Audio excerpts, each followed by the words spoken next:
Hi, everyone. The purpose of English 100 is to prepare you to write for other classes that you will take in college.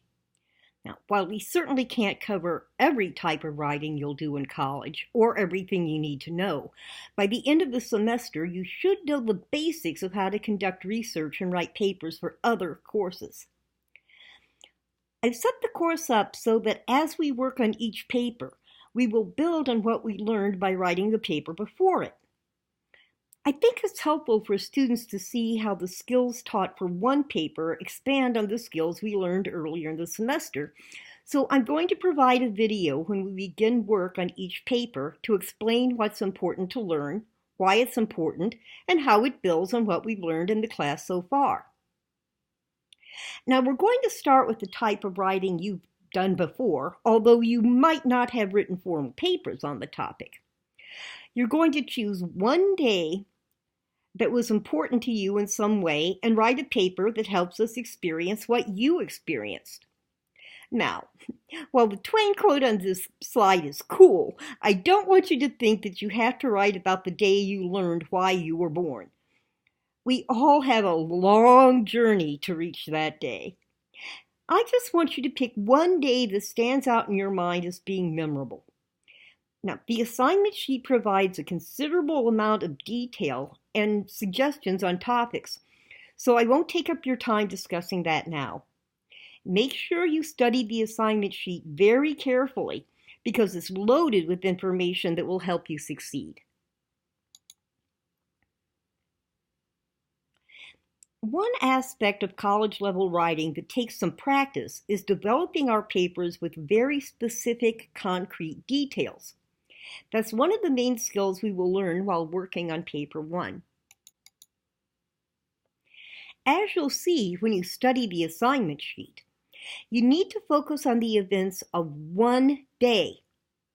It's okay to provide a little information about background near the beginning of a paper, or a little information near the end, or even as the conclusion that discusses what happened after that day. But the majority of your paper has to discuss the incidents of one day. That restriction forces us to develop the paper with details instead of preventing a vague discussion. The paper will take the form of a narrative, which is just the academic term for a story. We will lead our readers through the important events of the day in chronological order. Now, a phrase that we English teachers use a lot is show, don't tell. What that means in a narrative is that as writers, we try to make our readers see what we saw, hear what we heard, smell what we smelled, taste what we tasted, and feel what we felt. We do that by using very concrete descriptions. For example, instead of saying that we smelled the delicious aromas of food, we might say that the room was filled with the spicy, peppery scent of chili.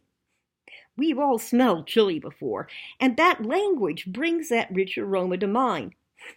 In fact, I'm getting hungry just talking about it.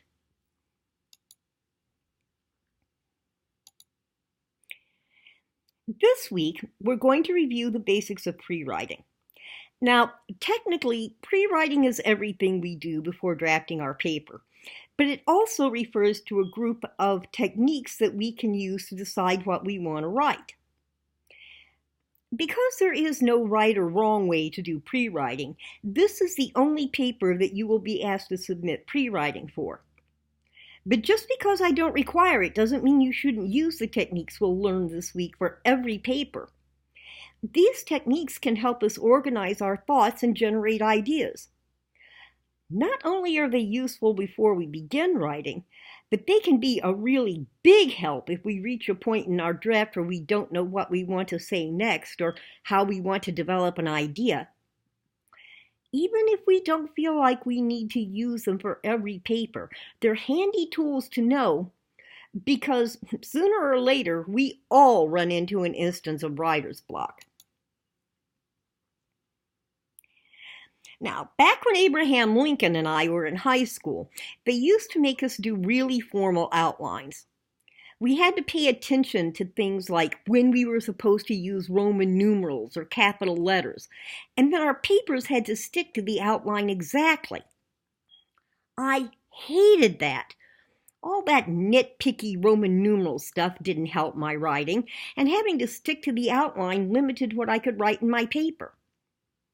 Now, since I hated it and never found it useful, I don't assign it. But scratch outlining is different. It's just making a list of what we think we want to write about in the order we think we're going to write about it.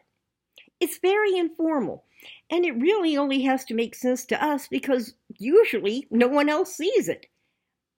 You might not see how useful it is in writing the short papers we write for this course. But when you get to the point that you're writing 10 or 12-page papers that you've been researching for weeks or even months, a scratch outline can be really helpful. Now, while usually no one sees your scratch outline, I will have you submit one for every paper in this class. It gives me a chance to check to see if you're on the right track with what you're planning to write. Also, for some assignments, I'll ask for some specific information in the outline, and that will always be covered in the materials on Canvas. One of the skills all writers work on for their entire lives is wording. Even the best authors who are particularly known for their use of language, like Edgar Allan Poe and William Faulkner, worked on improving their wording throughout their lives. I'm sure that using wording well is something you worked on in writing throughout your life, too. We'll continue to work on it all semester, and this paper gives us the opportunity to work with using concrete wording to describe things that we are familiar with. There are several paper styles used in college courses, but one of the most popular is the MLA style. MLA papers have to be formatted in a specific way, and we'll learn how to format papers in MLA style while working on paper 1. That's all I'm going to cover in this short video. It's very important that you study the paper assignment sheet and actually all of the assigned information very carefully so that you can do a good job in paper 1. But I want to emphasize that I'm always here to help you. Even though we may never meet each other face to face, I care very much about you and I want to help you do well in the class. If you have any questions at all, or if you want me to look at drafts of your work, all you need to do is email me through Canvas. I check my Canvas email several times a day, Monday through Friday, and I will make every effort to help you any way I can. I'm here for you, and I want you to know that. Okay, with all of that in mind, let's get to work on paper 1.